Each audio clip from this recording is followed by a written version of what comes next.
Magandang oras, magandang buhay mga kart lover, mga kababayan. Meron tayong balikan dito na sinabi ni Digong noon na marami ang natatawa. Pero kung ating tingnan ito ng mas malalim ay ito'y mag-reflect sa kanyang personality. Well, narito si Percy Lapid para sa kanyang komento sa mga sinasabi na ito ni Digong. Ating panoorin. Sige, sabay-sabay na tayo sa impyerno. Ang sabi ho niya, huwag niyo akong bulahin ako. Takot-takutin niya ang baril-barilan ng mga sindikato.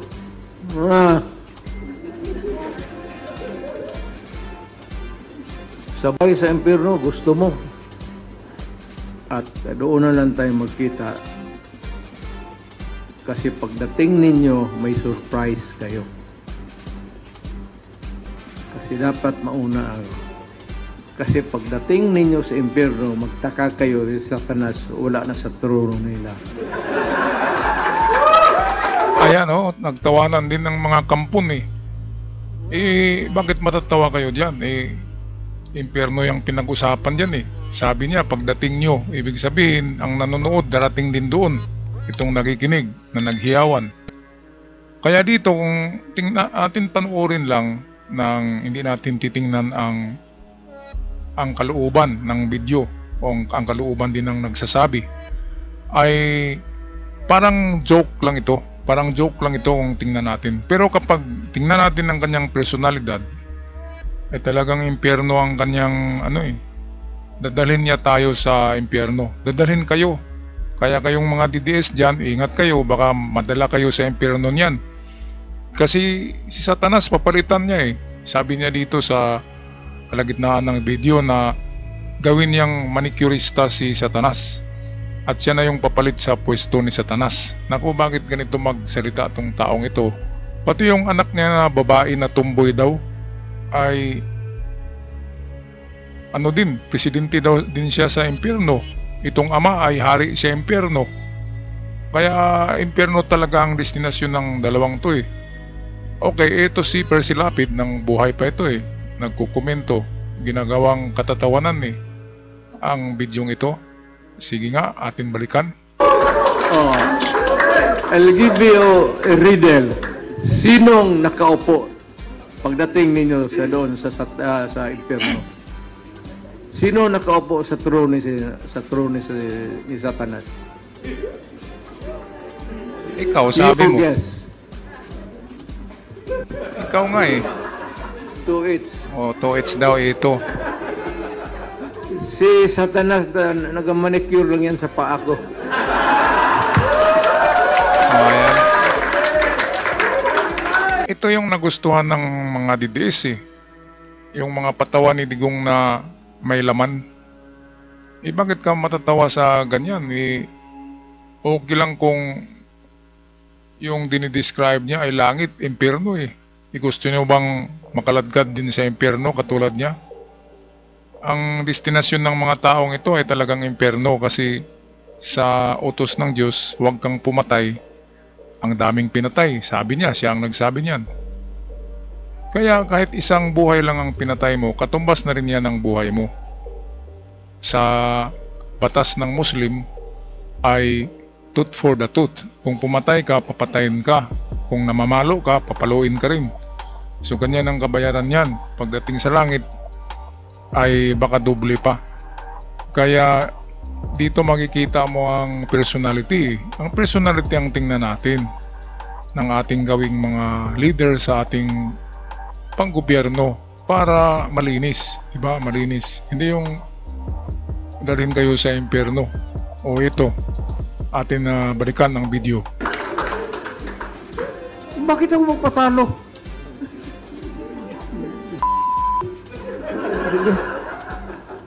Magpunta ako doon sa impyerno para pasunog lang tapos si Satanas ba tigas-tigas doon?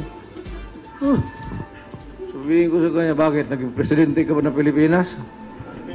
Lahat tayo may sungay. yun, mga kaibigan. Kasi akala ko ba hindi siya naniniwala sa Diyos?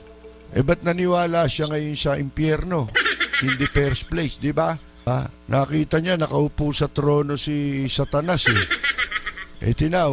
Tinatawag siya kasi nakadungaw lang siya sa pinto eh. Sabi raw ni Satanas, "Alika pare, pumasok ka rito." Ayoko dyan, Anya. Mainit dyan eh. Ayoko, Anya, mainit dyan. Sandali lang oh. Ito si Digong, kung lagyan mo yan ng sungay na plastic ay Satanas na tingnan eh. Ayan oh, nag-transform na yung mukha niya, kaya pwede talaga siya doon sa impyerno. Kasi baka sa langit ay hindi siya makapasok doon. Ang daming kasalanan eh. Kaya ito, Percy Lapid nagpapatawa din dito. Atin pakinggan si Percy Lapid sa kanyang joke kung tayo'y matatawa. Hindi, sabi raw ni Satanas, "May air condition dito." Talaga? Oo, pumasok daw si Digong.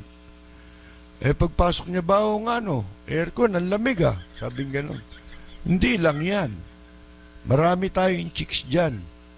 Sabing ganon, kung gusto mo Talaga ba? Nasan? Diyan sa second floor.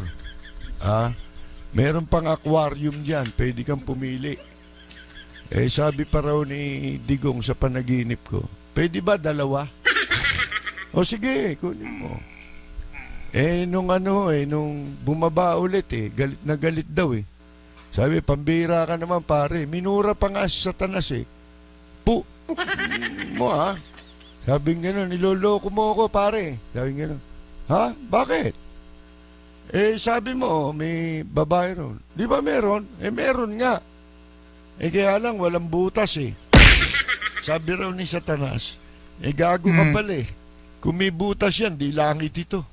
Ayan, yan ay classic na mga joke itong si Percy Lapid ay isa to sa laging bumabanat kay Kibuloy at kay Digong At ilang taon lang lumipas sa kakabanat niya ay may bumaril sa kanya. Well, sino kaya? Hulaan nyo. Ilagay nyo sa ating komento kung sino. Wala akong alam kung sino. Anyway, ito naman ang anak niya ito. Prinsesa yata ng impyerno ito. Kasi ito, pakinggan din natin sa kanyang press release ito Tapos sinabi niya sa nag-interview na kahit kalad ka rin daw siya sa impyerno, ay makita nila doon na siya pa rin ang magiging presidente ng impyerno. Ano ba talaga yung impyerno na yan? Bakit itong mag-ama, itong dalawang ito, ay ang dinidescribe nila ay laging yung sa demonyo, yung impyerno? Talaga bang galing sila doon o ang kanilang kaluluwa ay kampo ng kadiliman? Kasi impyerno ang alam nila hindi langit. Gusto nyo ba na ang inyong mga presidente ay palaging impyerno ang sinasabi at dadalhin kayo doon sa impyerno? Papayag ba kayo niyan? Kaya gamitin nyo ang inyong mga utak. Kapag ganyan na mga derailed na pag-iisip, yung pag-iisip na hindi normal, imagine dalhin kayo sa impyerno, presidente siya doon, kayo ang kanyang mga supporters, papayag ba kayo mga DDS? Sasama kayo sa impyerno?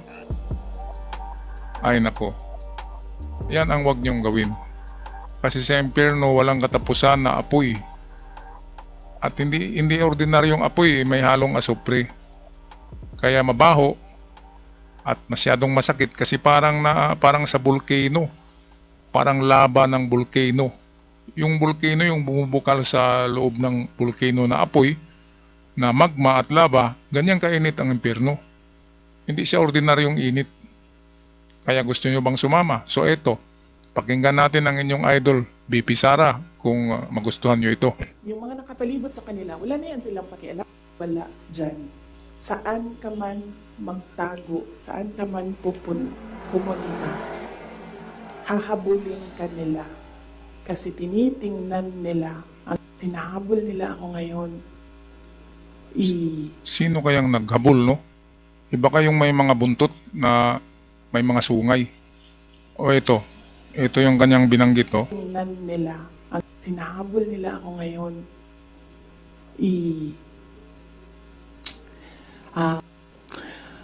They can drag me. Lord. Yung presidente ng impyerno. Hmm? is mayor.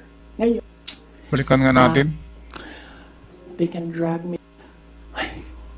Yun yung presidente ng impyerno. Ang sabi niya dito ay they can drag me to hell, pero siya pa rin yung presidente ng impyerno. Na ano kasi parang naano ang video They can na drag me. sensor. Yun yung presidente ng impyerno. O ayan, klaro na yan. Okay, so ano ang inyong masabi dyan mga ka-art lover, mga kababayan?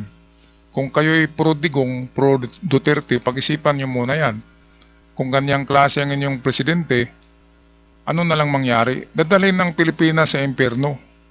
O baka magiging membro ng impyerno ang Pilipinas? Ano ba yung impyerno? Yan yung mga taong hindi naniniwala sa Diyos. Kasama na diyan ang China, hindi naniniwala yan, komunista yan eh. Impyerno yung China eh, demonyo. Kasi hindi naniniwala sa Diyos. Sino man ang hindi naniniwala sa Diyos? Yan ang sinasabi na Antichrist. Ang pinaniniwalaan nila ay yung kadiliman. Kasi dalawa lang naman ang pwersa sa mundo. Yung maliwanag at madilim. Ang kampo ni Satanas ay sa kadiliman yan. Sa liwanag, kasi kitang-kita, klarong-klaro, walang nagtatago. Makikita mo, kaya liwanag nga eh. Yan ang ginawa ng Diyos na pipiliin niya na klaseng mga tao. Yung nakatira sa liwanag, hindi yung mga nasa kadiliman, nakampon ng mga paniki, ng mga panggabing klaseng nilalang ng demonyo. Okay, so yan lang. Anong masabi nyo sa mag-ama? Parehong-pareho eh. Impyerno ang pinag-usapan. So comment nyo na lang sa ating comment section. At ako'y magpaalam na maraming salamat. Happy New Year sa lahat. And have a prosperous and lucky New Year. Paalam at ingat ang lahat.